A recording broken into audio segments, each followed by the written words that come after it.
Waradallahu alladhina kafaru bighaidhihim lam yanalu khaira wa kafallahu almu'minina alqital wa kafallahu almu'minina alqital wa kafallahu almu'minina alqital wa kana Allahu qawiyyan aziza.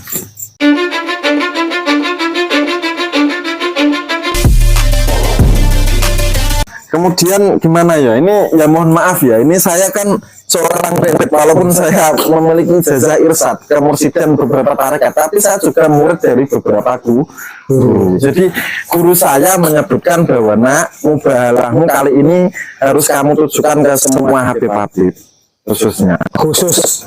Kemudian yang mendukung perjuangan Habib dalam mempertahankan kebohongan apapun jabatannya. Ya. Terus yang ketiga ini yang sangat disayangkan itu harus apa ya istilahnya, menyebutkan nama lah istilahnya, nama-nama yang menjadi target dari mubahalah. Gimana itu kira-kira? Kalau misalkan gini, dulu mengatakan Habib itu bukan cucu Nabi berdasarkan genetik, kitab nasab, isbat nasab, tes DNA, terus sekarang manggil Sayyid gimana? Apa termasuk berkhianat itu? Wah, saya tidak bisa mengatakan seperti itu, tapi intinya yang Habib jangan dipanggil Sayyid, gitu ya. Yang Sayyid jangan dipanggil Habib. Kalau jangan manggil Sayyid balik. Kalau manggil Sayyid berarti mengakui kalau mereka dzurriyyah Nabi, begitu. Ya mungkin bisa keselio lidah lah. Atau mungkin Sayyid dalam arti tuan lah, bukan Sayyid atau Syarif seperti julukan gelar Nabi. Ya, jadi kita maklumi lah. Ya, selama khilaf, yang penting tidak berbalik arah. Jadi ini mohon maaf ya, ini saya sebenarnya berada di puncak kemarahan. Paham ya? Saya malam ini itu sebenarnya berada di puncak kemarahan sampai mengatakan bahwa Habib Rizik bin Syihab Jakarta tidak diridhoi Allah untuk menjadi motor kebangkitan Islam di Indonesia dari mimpi saya ketemu Rasulullah 2013. Siap risikonya ya, kalau bohong dengan segala macam risiko. Iyalah, seperti yang dulu. Iyalah, santai saja. Cuman kan begini, saya berharap setelah mubahalah ini, karena saya ini puncak kemarahan, tentunya energi kemarahan saya dan kemarahan orang-orang yang tidak bisa saya sebutkan di belakang saya itu akan ditanamkan secara maksimal di bumi dan di langit. Seperti itu. Jadi mungkin dampaknya lebih ngeri daripada yang kemarin. Lebih ngeri daripada yang kemarin. Insya Allah. Karena sudah waktunya harus. Ya, karena bukti sudah jelas, tes DNA, kajian sejarah, filologi, secara kitab, pernyataan dari nakib. Ya kan, itu kan nggak pernah ada yang mengatakan bahwa Ba'alwi itu dzurriyyat Sayyid Ahmad bin Ishaq garis lurus laki-laki, kan nggak ada. Ini presiden kita, Pak Prabowo Subianto, ini sudah ragu kok dengan Habaib. Alhamdulillah, terima kasih Pak Presiden. Ya. Mohon jangan ragu saja lah, tapi tolong bertindak secara hukum. Tindak, negara bertindak. Stempel lah. Stempel lah. Siapa cucu Nabi, siapa yang bukan. Nah, cuman kan nakib Irak ya, nakib Bani Jamil, nakib Bani Ahmad bin Isa itu nggak mengakui Pak Presiden. Mengakui, nanti akan datang insya Allah, akan berkreasi. Gus Paki akan mengusahakan insya Allah, amin, moga-moga lancar. Seperti itu. Jadi saya berharap setelah Habib-habib di Indonesia itu mendengar perkataan saya malam ini, yang tidak punya izin dakwah, jangan berdakwah. Cari guru dulu, sempurnakan ilmu, sempurnakan tarbiyah, sempurnakan mujahadah, sempurnakan akhlaknya dulu, agar mereka itu tidak mencaci maki dan memprovokasi perang di mana-mana di panggung. Ini selain presiden, Gus, raja, the legend yang hidup, Raja Dangdut, Haji Roma Irama. Ini kurang apa beliau? Sudah kaya raya, royaltinya apa, semua namanya semuanya. Beliau saja yang seperti itu dengan Forsa yang jutaan, 6 atau 7 juta ya anggota Forsa, dan sudah sepuh juga ya. Beliau mengatakan akan mewakafkan sisa umurnya untuk meluruskan nasab Nabi di Nusantara, ingin mengingatkan mereka-mereka yang palsu ini agar tidak berulah dan tidak membuat kerusakan di bumi Nusantara. Luar biasa ini. Nah, ini mestinya mohon maaf, mestinya orang-orang yang kemarin mundur atau berhenti karena istirahat atau ragu, malu sama Bang Haji Roma Irama ini harusnya. Karena beliau lebih sepuh, lebih sekali dari saya saja. Ya, kurang apa? Maju kok. Makanya yang muda-muda jadi penakut, jadi mukibin, jadi leto ini kan gak malu sama Bang Haji Roma Irama, kan begitu. Jadi mohon begitu ya, saya himbau ini kiai atau ulama atau tuan guru di Kalimantan Selatan, mohon jangan menghalangi pelurusan nasab khususnya di Kalimantan Selatan dan umumnya di seluruh Kalimantan. Oke. Karena banyak pejuang pelurusan nasab itu banyak yang mengeluh, menangis, menelpon, mengirim voice note kepada saya seperti itu. Memang Kalimantan masih begitu. Terutama Kalimantan Selatan. Oke. Seperti itu. Ya, baik, Nah, monggo silakan. sebentar. Oh, belum juga. Oke. Jadi mohon jenengan buka di kitab Sahih Muslim. Ya toh. Di situ di kitab Sahih Muslim tentang Rasulullah salah dengan penyerbukan kurma. Jadi di Sahih Muslim itu kalau nggak salah nomor 5348. Betul. Ya, tentang Rasulullah salah dalam penyerbukan kurma. Itu bahwa Rasulullah suatu hari lewat perkebunan kurma. Kemudian Rasulullah kan melihat bahwa bunga jantan harus dikawinkan dengan bunga betina. Bunga jantan dipukul-pukulkan. Ini asbabun nuzulnya tanyalah pada orang ahlinya kan. Nah, asbabul wurud hadis itu seperti itu. Nah, Asbabul wurud kemudian nuzul. Rasulullah mengatakan bahwa kamu nggak perlu memukul-mukulkan bunga jantan ke bunga betina. Kalau Allah menghendaki, ya itu tetap jadi bagus kok panen kormanya. Rasulullah seperti itu, mengatakan seperti itu. Tapi karena yang mengatakan Rasulullah, tentunya kan petani korma itu nurut. Karena yang mengatakan Rasulullah Muhammad Shallallahu Alaihi Wasallam di kitab Sahih Muslim nomor hadis 5348, bab Rasulullah salah dalam penyerbukan kurma. Seperti itu. Nah kemudian setelah itu Rasulullah lewat di sana beberapa bulan kemudian tahu apa yang terjadi? Ternyata kurmanya tidak gagal panen. Bahasa kita secara sederhana gagal panen karena bunga kurma itu butuh dikawinkan antara jantan dan betina. Kemudian sahabat yang tadi itu apa istilahnya? Melehke Rasulullah. Paham ya? Melehke. Kalau bahasa Jawa kita melehke atau menyinggung Rasulullah bahwa ya Rasulullah bunga kurmanya gagal panen. Bagaimana ini? Lalu Rasulullah bilang apa?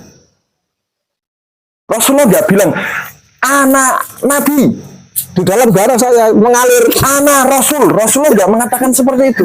Iya. Atau aku sering mendapat wahyu, aku sering dibimbing Jibril. Rasulullah tidak mengatakan seperti itu. Atau aku pemimpin umat Islam seluruh dunia atau seluruh Indonesia. Rasulullah tidak mengatakan seperti itu.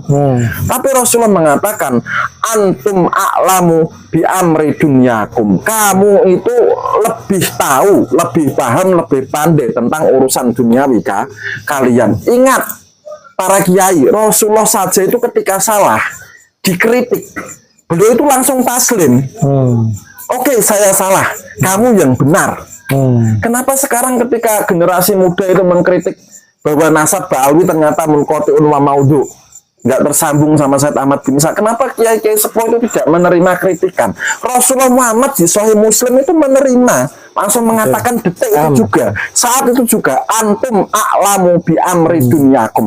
Kenapa kiai sepuh nggak bisa bilang seperti nabinya? Nggak bisa bilang seperti uswatun hasanahnya, nggak bisa bilang seperti qudwahnya. Walaupun sebenarnya apa yang terjadi itu adalah ibrah juga, atau pelajaran dari Rasulullah kepada umatnya. Kalau kalian itu salah, berlakulah seperti aku. Yang kedua, kalian itu tidak maha tahu. Kalian itu tidak pasti benar seluruhnya. Banyak hal yang kalian tidak tahu. Maka kalian harus terus mencari tahu dan contoh lagi. Dalam tarekat kita diajarkan istighfar 100 kali sehari. Kalau dalam tarekat, kalau orang umum 3 kali setelah sholat fardu. Astagfirullah. Itu adalah paksaan, teladan dan ajaran agar kita tidak sungkan meminta maaf ketika salah. Agar kita cepat-cepat bertobat ketika kita tahu pada posisi yang salah. Lah ini polemik nasab 2 tahun kok masih banyak yang jadi mukifin, ya gimana ya? Sebenarnya sudah banyak yang terkikis, sudah banyak yang alhamdulillah. Cuma ya karena di beberapa petinggi ormas terbesar masih tersandra lah kan begitu, sehingga yang bawa-bawa ini mau bersuara mau apa itu masih sungkan kan begitu. Betul. Ya nanti itu akan diselesaikan oleh alam, gitu kan tadi. Nah. Tidak mungkin Allah dan Rasulnya akan tinggal diam. Sepertinya ini sudah sampai titik puncaknya. Oke, monggo silakan. Ini harus mubahalah ya, karena Ini ini sudah waktunya ini. sepertinya Gus Fakih itu ya memang meminta saya untuk bermubahalah, maka ya nggak apa-apa lah, nggak apa-apa demi rakyat Indonesia. Monggo Panglima Mijil. Nah, ini bisa disaksikan, ini Al-Quran benaran, Oke. 30 juz lengkap ya. Ini saya bermubahalah sekaligus menantang mubahalah bagi yang masih ngeyel untuk membela Pak Alwi. Saya juga menentang mubahalah, monggo. Dan ini saya mubahalah seperti yang dulu sumpah dan ditanamkan. Yang melecehkan mubahalah itu bahkan akan terkena akibatnya. Ingat. Oke. Seperti itu. Nah, ini surat Fatihah. Jadi saya di sumpah Gus Fakih pada malam ini dengan Al-Quran betulan. Oke. Ini saya lakukan karena saya masih melihat banyaknya kiai atau ulama atau tuan guru dimanapun yang masih jadi muhibin. Oke. Walaupun seluruh nakib di dunia nggak ada yang mengakui Mbak Alwi sebagai duriat Nabi. Monggo Mas. Silakan. Panglima Mijil ini Panglima Laskar Sabinillah dari Banyumas Raya. Monggo silakan. Silakan. Bismillah, wabillah, wa minallah, wa ilallah, wa fi sabilillah, wa ala millati rasulullah Muhammadin sallallahu alaihi wasallam. Tawakkaltu ala Allah, masya Allah, kana wa malam yasha' lam yakun. La hawla wa la quwata illa billahil aliyil azim. Hasbunallah wa ni'mal wakil. Waraddallahu alladhina kafaru bighaidhihim lam yanalu khaira wa kafallahu almu'minina alqital wa kafallahu almu'minina alqital wa kafallahu almu'minina alqital wa kana Allahu qawiyyan aziza.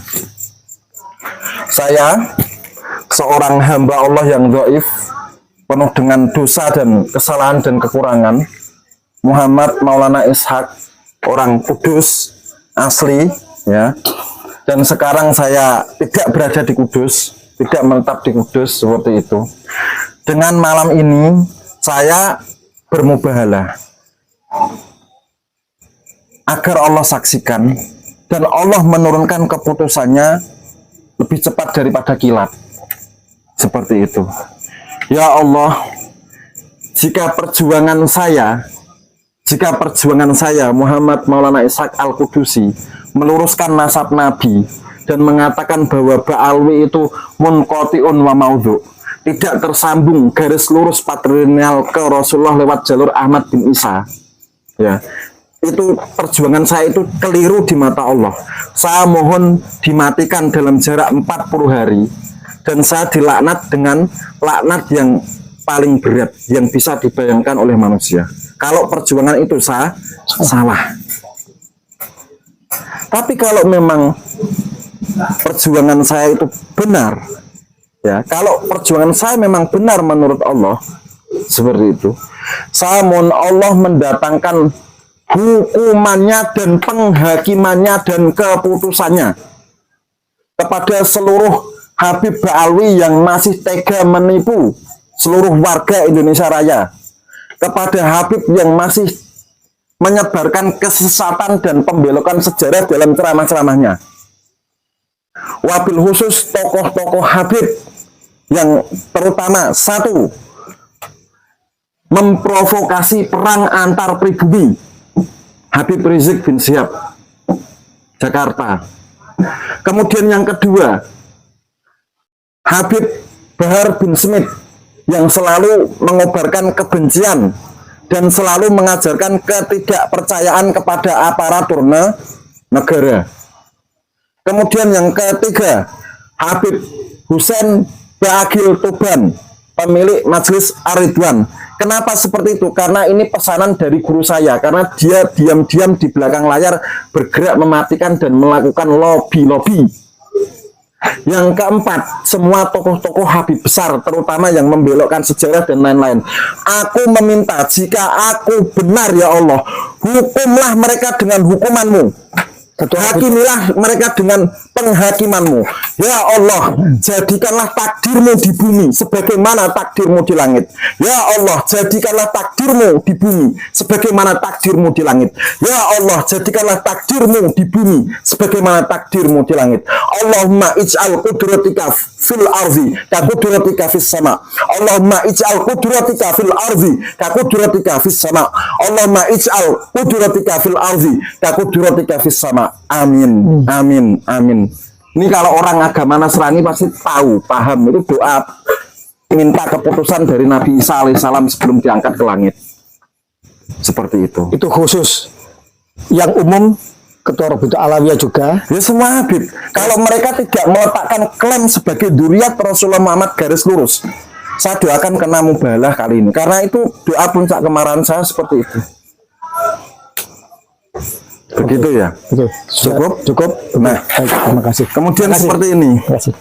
Karena apa ya? Seperti yang saya katakan bahwa warga pribumi jangan mau diprovokasi perang.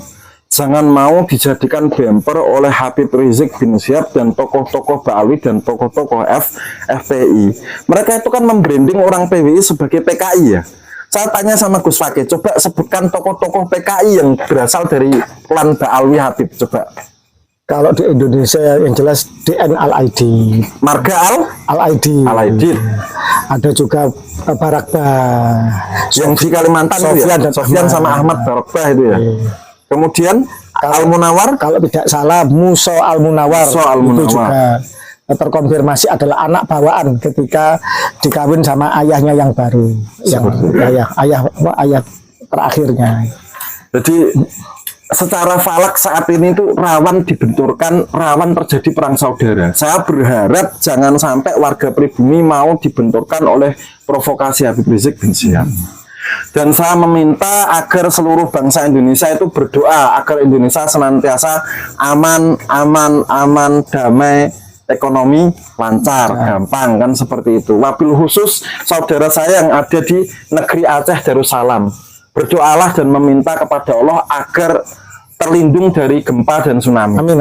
Seperti itu. Semua pantai selatan Jawa, pantai barat Sumatera, semua Indonesia dijauhkan dari megatrust, dijauhkan dari bencana apa saja, baik oleh manusia, alam maupun apapun, termasuk perang dunia dan sebagainya. Amin. Nah, terbebas bangsa ini. Penutupan kali ini saya pengen calling down ya, karena tadi kan puncaknya. Ini saya pengen calling down karena seorang kudus. Monggo kita sholawat asnawiyah bareng-bareng karya Kiai Haji Raden Asnawi yang makamnya di belakang pengimaman Masjid Menara Kudus. Monggo silakan. Ya Rabbi salli ala rasuli Muhammadin sirril ula. Ya Rabbi salli ala rasuli Muhammadin sirril ula wal anbiya wal mursalin al-hurri khatman awwala wal الأنبياء والمرسلين الهروي ختما أولا aman Indonesia Raya aman Nusantara Raya aman amin ya Rabbi Rabbal Alamin amin wa ya mujibasailin. Semoga Indonesia Raya aman, tanpa dewir, tanpa penipuan, diberantas, diakhiri perbudakan spiritual, dijauhkan dari kapitalisasi agama, dijauhkan dari para bahaya dan orang-orang jahat yang ingin menyengsarakan pribumi Nusantara. Semoga Nusantara jaya selalu. Amin. Terima kasih. Begitu aja pemirsa seluruh saudara-saudaraku sebangsa dan setanah air. Pada malam hari ini di bulan Muharram, akhir Muharram. Saya akan mengutip tentang epos kepahlawanan di bulan Muharram ini, tepatnya tanggal 10, yaitu di hari Asyura. Seorang cucu Nabi yang tidak diragukan lagi sanatnya, nasabnya, yaitu Sayyidina Husain bin Ali, putra Fatimah binti Rasulullah. Beliau siap sendirian, beliau menyiapkan segalanya, siap berkorban jiwa raga bersama keluarganya 73 orang, menyongsong 50.000 para pengkhianat, menyongsong 50.000 kaum munafikin yang telah terbeli oleh penguasa dan orang-orang jahat. Beliau martir dan gugur di Karbala. Seyogianya kita sebagai pejuang kebenaran mentauladani apa yang telah dilakukan oleh Sayyidina Husain bin Ali tersebut. Semua orang beriman, semua orang yang mengaku beragama Islam, bahkan tokoh-tokoh dunia menjadikan hari Karbala pada hari Asyura itu sebagai sebuah bentuk bagaimana kita harus siap berkorban apa saja untuk melawan kedoliman. Bahkan kita harus siap sendirian, bahkan hancur lebur sekalipun. Imam Husain martir, gugur, syahid, dan dimutilasi. Tetapi dari situlah seolah-olah kejahatan dan kebatilan itu merajalela, tapi dengan martirnya ini membangkitkan semangat juang. Maka kita sebagai orang beriman pribumi Nusantara, para Bani Wali Songo yang katanya Al-Husaini, yang katanya masih bersambung dengan nasab Sayyidina Husain, dan semua saja yang mengaku beriman, maka kita harus mentauladani bahwa sesemboyan kullu yaumin asyura wa kullu ardin Karbala. Mohon maaf, saya bukan Syiah, dan ini bukan tragedi, ini bukan hanya milik orang Syiah, milik semua orang yang beriman, milik semua kaum muslimin. Bahkan tragedi kemanusiaan itu menjadi pelajaran bagi seluruh tokoh-tokoh dunia, bagaimana seorang pejuang kebenaran harus siap segalanya di dalam memperjuangkan kebenaran. Artinya bahwa kita sebagai pejuang kebenaran harus siap. Setiap hari, setiap waktu adalah Asyura, dan setiap jengkal bumi adalah Karbala. Bagaimana Imam Husain, Sayyidina Husain bin Ali mencontohkan dengan sedikit orang sendirian untuk melawan kebatilan yang begitu banyak, yang begitu masif, begitu struktural. Maka bagi para pejuang Nusantara, jangan takut seandainya kemudian ada dari sebagian kita berbalik arah atau mencibir atau bagaimana. Jangan takut. Hilang satu akan tumbuh 1000 pejuang Nusantara.